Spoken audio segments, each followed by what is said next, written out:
नमस्कार. वैष्णवीच्या स्वयंपाकघरात तुम्हा सर्वांचं पुन्हा एकदा मनापासून स्वागत.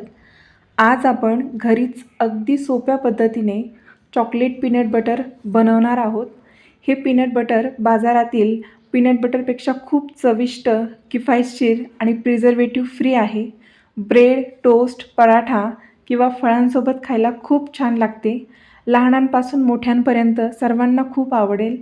चला तर मग रेसिपीला सुरुवात करूया. तर त्यासाठी इथे मी 750 ग्राम इतके शेंगदाणे घेतले आहे आणि चॉकलेट पीनट बटर बनवणार आहोत म्हणून इथे मी 2 कॅडबरी घेतल्या आहेत. तर एक शुगर फ्री अमूलची कॅडबरी घेतली आहे आणि एक डेअरी मिल्कची एक कॅडबरी घेतली आहे.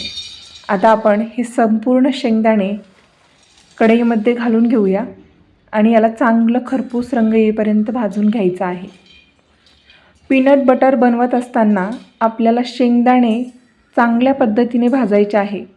कुठेही काळसर किंवा करपलेले शेंगदाणे यामध्ये वापरायचे नाही, कारण शेंगदाणे जर चांगल्या पद्धतीने भाजले गेले नाहीत तर मग पीनट बटरची चव बिघडू शकते. त्यामुळे आपल्याला साधारण 8 ते 9 मिनटं आपल्याला या शेंगदाण्यांना चांगल्या मध्यम आचेवरती खरपूस रंग येईपर्यंत भाजायचं आहे. आता चांगला चटचट आवाज यायला लागला. शेंगदाणे परफेक्ट भाजले गेले. गॅस करूया बंद आणि हे संपूर्ण शेंगदाणे एका ताटामध्ये काढून घेऊया.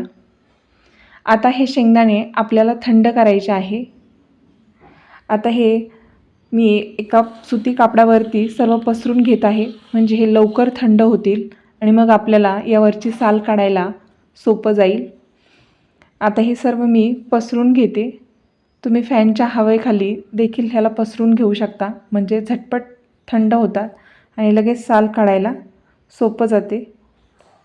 आता शेंगदाणे संपूर्णपणे थंड झाले आहे. लगेच आपण यावरची साल काढायला घेऊया. साल काढताना एकदम चांगल्या प्रकारे चोळून यावरची संपूर्ण साल काढून घ्यायची. थंड झाल्यानंतर साल आपोआपच थोडं जरी चोळलं की लगेच निघायला सुरुवात होते.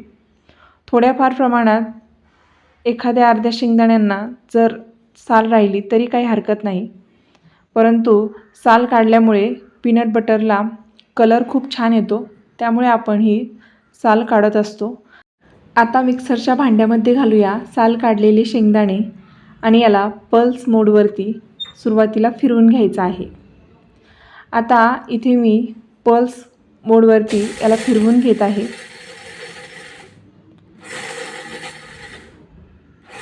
एकाच बॅचमध्ये मला हे संपूर्ण शेंगदाणे काढणं शक्य नाही, म्हणून मी 4 ते 5 बॅचेसमध्ये हे संपूर्ण शेंगदाणे काढून घेणार आहे.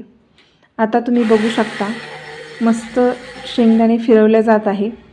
तेल हळूहळू नैसर्गिकरित्या रिलीज व्हायला सुरुवात होते. टेक्स्चर बघू शकता. अशा प्रकारचं टेक्स्चर आलं की पुन्हा आणखीन एकदा याला चांगलं फिरवून घ्यायचं. आता मी पुन्हा याला चालू बंद अशा प्रकारे याला सर्व फिरवून घेतलं आहे. आता यामध्ये घालूया 2 पीसेस कॅडबरीचे आणि पुन्हा याला चांगलं फिरून घेऊया, म्हणजे कॅडबरी आपल्या पीनट बटरमध्ये चांगली मिक्स होते आणि मग त्यामुळे त्याचा फ्लेवर आणखी छान येतो. आता हे चांगलं फिरून घेतलं आहे. आता तुम्ही बघू शकता टेक्स्चर कशा प्रकारचा आला आहे. जर तुम्हाला आणखीन स्मूदी टेक्स्चर हवं असेल तर तुम्ही त्यामध्ये तूप किंवा तेलाचा वापर करू शकता, परंतु मला कसल्याही तेलाचा किंवा तुपाचा वापर करायचा नाही आहे. अगदी अशाच प्रकारे आपल्याला पीनट बटर बनवून घ्यायचं होतं. तर इथे परफेक्ट असं चॉकलेट पीनट बटर बनवून तयार आहे. कोणत्याही प्रकारचे प्रिझर्वेटिव्ह किंवा साखर, गूळ वगैरे काहीही न वापरता अगदी छान असं चॉकलेट पीनट बटर आपलं बनवून तयार झालेलं आहे. आता अशाच प्रकारे संपूर्ण बॅचेस इथे मी बनवून तयार करणार आहे. आता ही देखील बॅच चांगल्या प्रकारे मिक्सरला छान फिरवली आहे. तुम्ही बघू शकता एकदम स्मूथ टेक्स्चर आलं आहे आणि चॉकलेट फ्लेवरचं पीनट बटर असल्यामुळे मुलं खूप आवडीने खातात. त्यामुळे अशा पद्धतीची रेसिपी तुम्ही नक्की ट्राय करा. परफेक्ट असं आपले चॉकलेट पीनट बटर बनून तयार झालेलं आहे. एका वाटीमध्ये हे संपूर्ण मी काढून घेतलं आहे. इथे मी कोणत्याही प्रकारचे प्रिझर्वेटिव्ज आणि कसल्याही प्रकारचा मध, गूळ वगैरे असलं काहीही न वापरता परफेक्ट असं चॉकलेट पीनट बटर आपलं बनवून तयार झालेलं आहे. हे चॉकलेट पीनट बटर आता मी काचेच्या बरणीमध्ये भरत आहे, कारण हे चॉकलेट पीनट बटर एअरटाईट कंटेनरमध्ये भरून फ्रीजमध्ये ठेवल्यास 1 ते 2 महिने आरामात टिकते. त्यामुळे अशा पद्धतीने मी हे स्टोअर करणार आहे, फ्रीजमध्ये आरामात टिकते. हे peanut butter bread, toast, sandwich, paratha, dosa किंवा सफरचंद, केळी यांसारख्या फळांसोबत खूप छान लागते.